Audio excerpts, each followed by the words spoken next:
Yes, that is snow you see on this very snowy, icky day in Chicago. It is day 4 here in Chicago. Like I said, it's snowing, it's icky. We actually had tickets to go see a Cubs game today. Clearly that's not going to happen. But what we are going to do is we are heading into Star Wars Celebration right now. We're going to check out the Mandalorian panel. We are going to hit the store again. We are going to see if Galaxy's Edge has some new merch out. And we'll bring you guys along with us.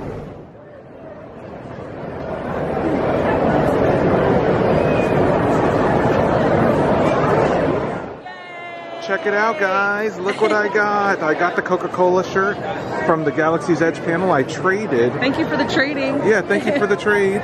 It says Galaxy's Edge on it. I traded some of the pins that I got at yesterday's Fallen Order panel. Awesome. More onto the store. Yesterday, the Lightspeed Lane app started working, so I was able to get in yesterday. We got fast passes or Lightspeed lanes to come back again today, just to see if anything's been restocked. I really want one of those Mandalorian shirts, so we're heading in now. The line is much more reasonable than it was a couple days ago, let me tell you. I got it. They have the Mandalorian shirts in stock today, so I was able to grab one. Yesterday, this is where the Pozu shoes were, completely sold out as of Sunday. Still 2 full days of the convention. Replaced with Crystal Foxes.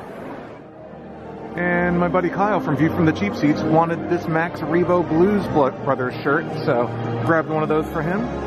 Here is the Celebration store right now. It's about 10:15. Some stuff is definitely out for the duration of the convention, but they have restocked a lot of stuff that wasn't here last night, like that Mandalorian shirt, and some other stuff as well. So it's a shame that the Pozu stuff, shoes are completely out, but they have plenty of tiki mugs, certainly plenty of program guides, and of course tons and tons and tons of t-shirts and hats. Just to give you guys a better look, this is what's on the duct tape, like the Corellian engineering duct tape. Still an odd thing, and there's still plenty of them there, as you can see, but you know, at least it's not just like straight duct tape with a label on it.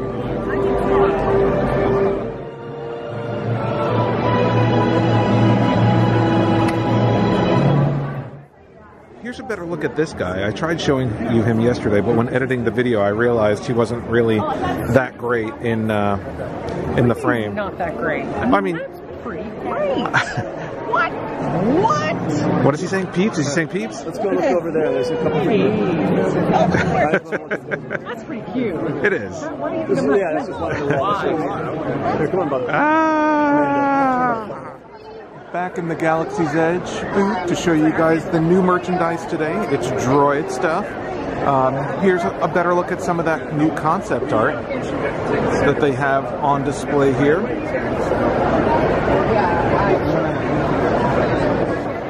I don't think that's concept art. I think that's a photograph, actually.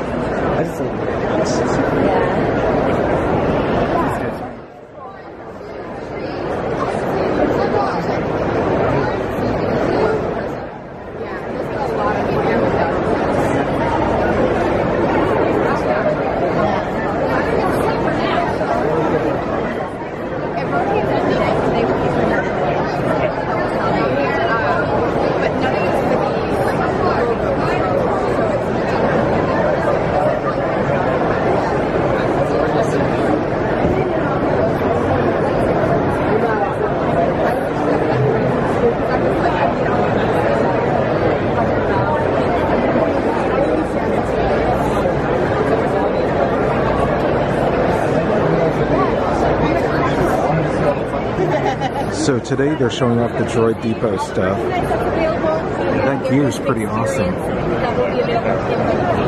Kind of steampunky looking BB-8 there. Here's the custom astromech units that are going to be able to be built at Galaxy's Edge. And you can create your astromech unit, and down there you can see a chip. It's a personality chip. And depending on if it's a First Order personality or a Resistance personality, they'll interact with different characters of the land differently as you walk around the land with your new droid. Some shirts that'll be available at the Droid Depot. And here's some more droids. Oh, look at DJ Rex over there. Oh, she's holding a C-3PO. Wow. Move around with him, his head moves up and down, his arms are movable. It looks like it's a talking C-3PO. It says "Try me" on the box over there. Yeah, sure. So this is our interactive protocol droid. So lights and sounds. You can push the center button to hear him talk. He also, all of his limbs are removable. Oh. So you can pull him apart, arms, legs, also his head. Poor You can put him C-3PO. on any way, but he does not get happy when you put things on the wrong way. Very cool. Thank you. You're welcome.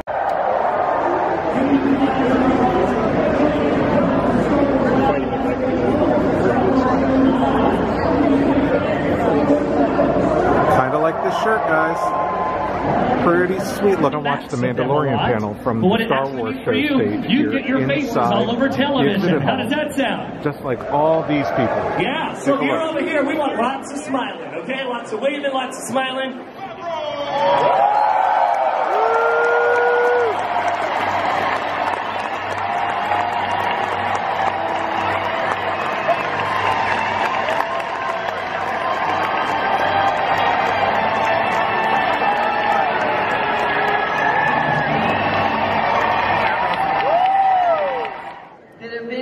Kathleen Kennedy is wearing the Mandalorian shirt that I picked up this morning. This celebration is absolutely astounding. So a huge applause for all of you in this room because it's been, and outside this room because I know there's a lot of other people watching. I was mixing Iron Man. Yeah, I was making Clone Wars season 1. So I brought him into the Kurosawa stage and showed him, he's the first person ever to see Iron Man.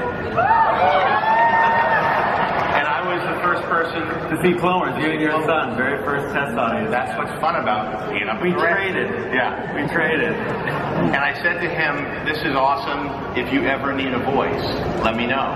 I just happened to need a voice. That day, George had created a character named Brie Vizsla. Would you like to be a Mandalorian? World of after Return of the Jedi and what would happen and the type of characters that would survive and what it was like until and then of course the idea of going back to the, you know, there's all sorts of different tones in Star Wars, but I always loved, I was the right age, so when I saw the beginning of the first Star Wars film and the cantina and the characters and the smugglers and the underworld, Scum and villainy. the scum and villainy, that was, to me, that was a very rich environment to tell a story in a rich tone. Yeah, I mean, and it is, and it's fun. And yeah, I've been, next year's 15 years working on Star Wars, and I've never seen it run out of shortage of ideas. But this area is so unique that we're playing in, and with these type of characters, I'm trying to be very careful not to give anything away. But it is really fun. And just to say Mandalorian, when you came with a Mandalorian idea, I thought, well, that's ironic because you are Mandalorian. And I thought, so of course you're fulfilling that need to have Mandalorian. Just the armor, designing the helmet when we sat down to do that, just tweaking a little bit. Just looking at so many little fun things to do. And getting back to the roots of what inspired George, originally, like the old westerns and the samurai films, and getting back to that imagery on a scale that felt like when it began, that it was planets that were separated and each world was different, and it felt like that period of time in history that is so fertile for the samurai films, back when, around the time of Seven Samurai, where the age of the warrior was just starting to end, or post-Civil War in the Old West, when everything had to be, order had to be brought to the universe. So, and then Mandos were always fun, and you had done so much work with the Mandalorians. I know a few. And so we had talked a lot about starting with Pedro Pascal.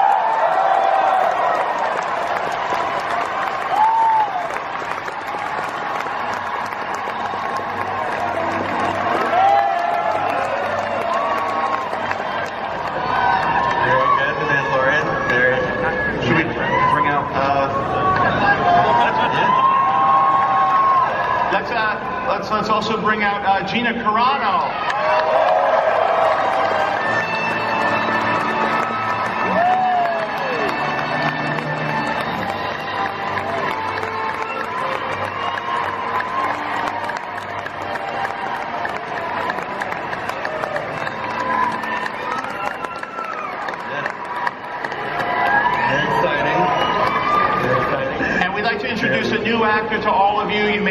know him yet, but you definitely will. Carl Weathers.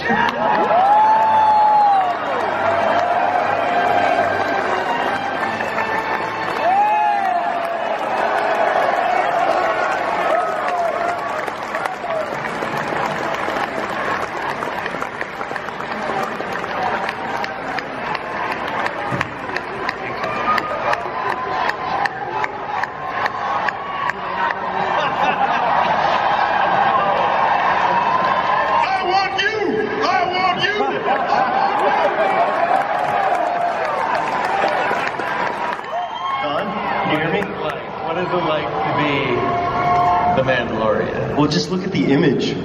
That's what it's like!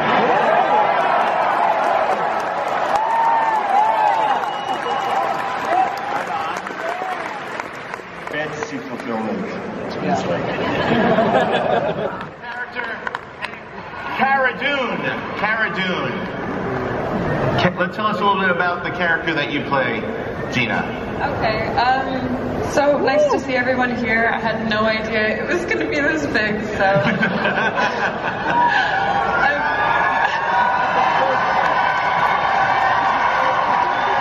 have to say, when I got this job, I instantly was like, oh my gosh, I get to be a part of a whole another family. Like, I feel like certain Italians have embraced me, MMA community embraced me. I'm kind of an actress now, so now I'm a part of this family, and this is absolutely kick-ass, so I'm so glad to be here. This Rebel Shock Trooper, who's, I know, not what you were reading online. I was watching all of you. I was like, dude, they know who I am. No, they don't. And basically, since it's such a secret thing, I've never been a part of something so secret. I can't tell you that much, but I'm a bit of a loner, which isn't a far stretch. And I'm learning how to have a bit of trouble reintegrating myself into society. So I was blessed to work with such amazing people and have such amazing direction. And I don't think I've done a better job than I did on this show. Well, first, I'm really happy to be here. It's like amazingly exciting day of all the things I've been involved in. Oh, I love you too, okay? Of all the things I've been involved with, I don't think anything has come close to this. This is insane, okay? This group of fans is just like something out of Star Wars, actually. Is that crazy? But anyway, the character is Grief Margaret, and he is a guy who is running this group of bounty hunters. He's kind of the head of this guild of bounty hunters, and okay. And, you know, he's a guy who, there seems to be a lot of kind of nefarious people, even if they're good people, they're kind of nefarious sides to them, right? So he's looking for someone to go after a product that he wants to bring to a client that's worth a lot and that's very valuable. And guess who he finds? He finds a bounty hunter named Mandalorian. And the Mando is a guy that he figures can get the job done, so he hires this guy, sends him out there, and the Mando does what needs to be done. So it's a great way to invite new people in and allow them to get on the merry-go-round here with all these new characters too. So much like we did with Marvel with Iron Man, it's like let's make it something that people could jump in on who don't know anything about Star Wars and enjoy. But if you've been a fan, there's a lot of care that has gone into all the details. So we can't wait to share all of it with you because I think you'll really like what we're doing. They've been used by Lucasfilm and they've participated in events. So talk about how it went down, because this is kind of a cool story. An interesting thing, but I think it was like late on a Thursday, early on a Friday, where we put a call out. We needed a bunch of stormtroopers, and of course we know people that know people that know people, and we called the stormtroopers, and they're like, "What for?" And we're like, "Just come down," and they came down a whole bunch, like out of nowhere. And the thing that I know about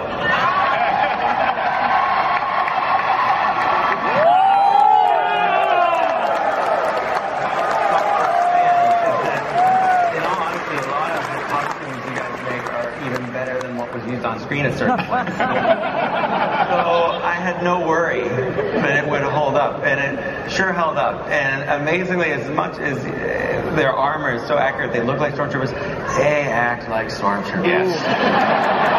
They know. Because we were directing people of how I mean, Dave, how do they hold their gun? Like, what do we do? They know what to do. And they knew what to do when this group showed up. But what was so funny is how surprised some of them looked, because I didn't realize they weren't told what it was for. Yeah. So what did they assume? What do you usually use the 501st for? It could be any number of events. And then I started saying, well, maybe we should just make a miniature just for lighting reference. For your desk, For my desk. I wanted the trick I learned from Guillermo del Toro. Make sure you build practical props, that way you can have it for your house later. Because he's got nothing from Clone Wars. Right? It's true. I mean, I can 3D print something. I can 3D print. I have many friends. The most valuable thing in the galaxy. So there's that. But you can't hang a QuickTime up in your office. Not easily. Right. Well, then we started to talk about, well, maybe let's try to do a shot with the miniature like they used to do with the motion control rig. Mm-hmm. And then you're not the only Star Wars fans. Up at ILM, there's a lot of Star Wars fans too, and people started coming out of the woodwork when they heard that we were doing this.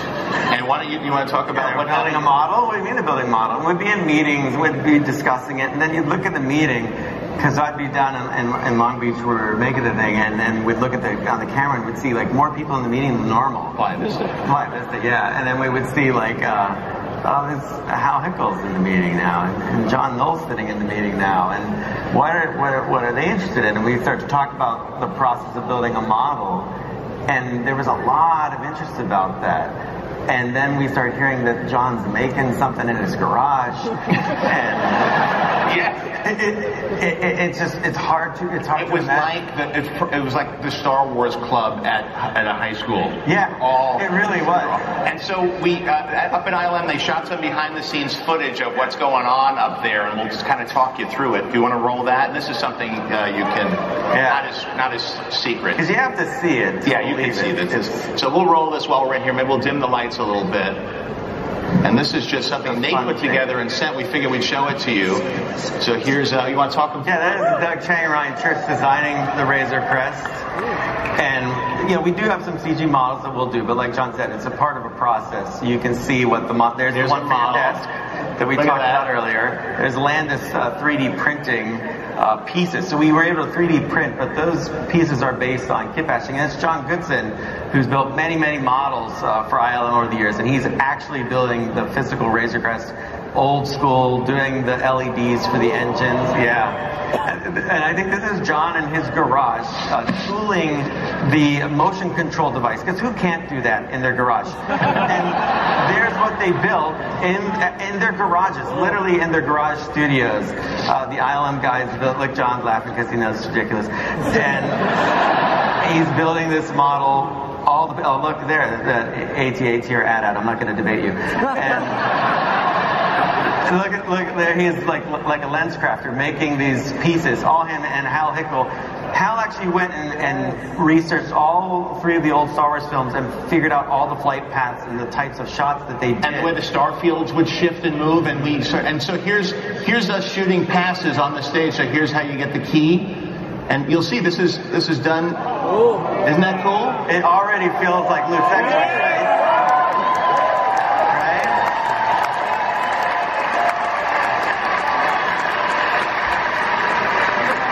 And so they're letting us do this for some reason. Because whenever I work on something, they're always like, you can't shoot a model, there's the key. And instead of doing it as an optical printed, we're using digital. But you can see the room there. And it really reminds us of the old behind-the-scenes footage. It's just fun for us. Yeah, they're all down in the basement shooting that up at ILM. And they're all gathered around and evidently having a great time. It's really funny. And here come the engine passes. Yeah, you can see them off on the side. They have to do for each lighting setup, and they comp it together. And hold on, there's a couple more. These are it's a long process. So it's fun for us. We like it. I know, right? Oh, come on. The better one. There we go. Yeah. It's so cool. So anyway, we're putting all that together, and we're having a really... So they're showing footage just for people in the room right now, not if you're live streaming. Bummer. But the footage they showed was awesome. One cool thing revealed during the Mandalorian panel is that it takes place 5 years after Return of the Jedi. So assuming that Force Awakens, not assuming, I think it's about 30 years after Return of the Jedi, right? So Mandalorian would take place right here. It's an area that we haven't really seen on screen before. I don't think we've seen it at all on screen. Maybe a little bit at the conclusion of Star Wars Rebels. So pretty exciting stuff. Panel just ended. They showed some footage just to people here at Star Wars Celebration, and then they had a second bit of footage that they only showed to people who attended in the Winchester Arena. So I didn't even get to see that. Big bummer. But really enjoyed the panel.